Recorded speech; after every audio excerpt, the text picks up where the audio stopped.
રજનીભાઈ ગંગાભાઈ વાવડિયા। ઘટનામાં તો હવે સાહેબ અહીંયા તાના ક્લાસીસ છે, ભણાવવા જાય છોકરાઓને। રવિવારે બનાવ બનેલો છે સાંજે 7 વાગે। અમારી ઘરે કોઈ હતું નહીં, ઘરે એકલી હતી અને એ પેલા 6 મહિનાથી એક નીલકંઠ છોકરો છે એ પાછળ પડેલો, ઘર સુધી પાછળ 2 વ્હીલ લઈને આવે, રબારીના છોકરા ત્યાં બે છે, રોજ આવતા તત્વો છે બધા, ઘર સુધી વાહે ત્યાં હેરાન કરતા હતા, એ મને એટલી ખબર છે સાહેબ।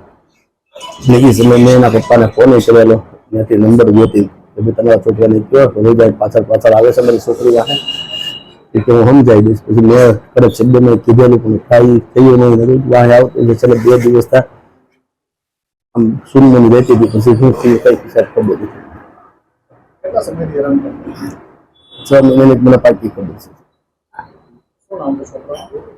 નીલ વિષ્ણુભાઈ દેસાઈ કરી છે। પોલીસ ફરિયાદ કરેલી? નહીં, પોલીસ મેં કરેલી।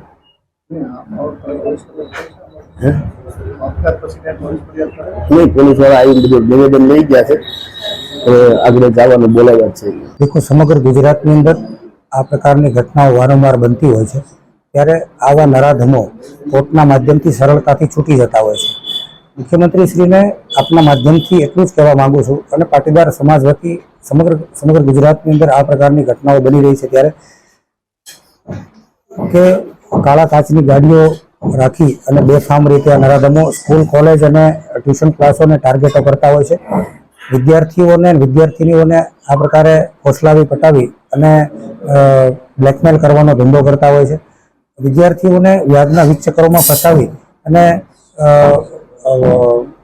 એના માવતરને મજબૂર કરતા હોય છે, કારણ કે અમારી સામાજિક રૂઢિચુસ્તતા હોય છે કે દીકરીનો બાપ કે દીકરાનો બાપ ફરિયાદ કરવા જઈ શકતો નથી, એ સ્વાભાવિક દરેક સમાજની અંદર હોય છે, અને એના કારણે મજબૂરીનો લાભ લઈ અને આ પ્રકારના અસામાજિક તત્વો, વિકૃત માનસિકતા ધરાવતા અસામાજિક તત્વો જે છે તે એનો લાભ ઉઠાવતા હોય છે। અને એટલા માટે ખાસ મુખ્યમંત્રીશ્રીને જણાવવાનું છે આપના માધ્યમથી કે આ પ્રકારના જે આવારા તત્વો જે સ્કૂલ, કોલેજ અને ટ્યુશન ક્લાસોને ટાર્ગેટ બનાવીને જે ગાડીઓની ઘોડી ચડાવીને કાળા કાચની ગાડીઓ લઈને જે નરાધમો ફરે છે, જે નરાધમો ખુલ્લે આમ એમ કહે છે, તંત્રને પડકારે છે કે અમારું કોઈ કાંઈ કરી લેવાનું નથી, અમે આ જ કરવાના છીએ। આ બાબતને લઈ અને ગૃહ વિભાગ અને તંત્ર જાગે અને કડકમાં કડક કાર્યવાહી થાય અને એક દાખલો બેસે સમગ્ર ગુજરાતની અંદર કે આ પ્રકારના નરાધમો હવે પછી ક્યારેય આ પ્રકારની હીન કૃત્ય ન કરે, એના માટે કડકમાં કડક કાર્યવાહી થાય ને જેલના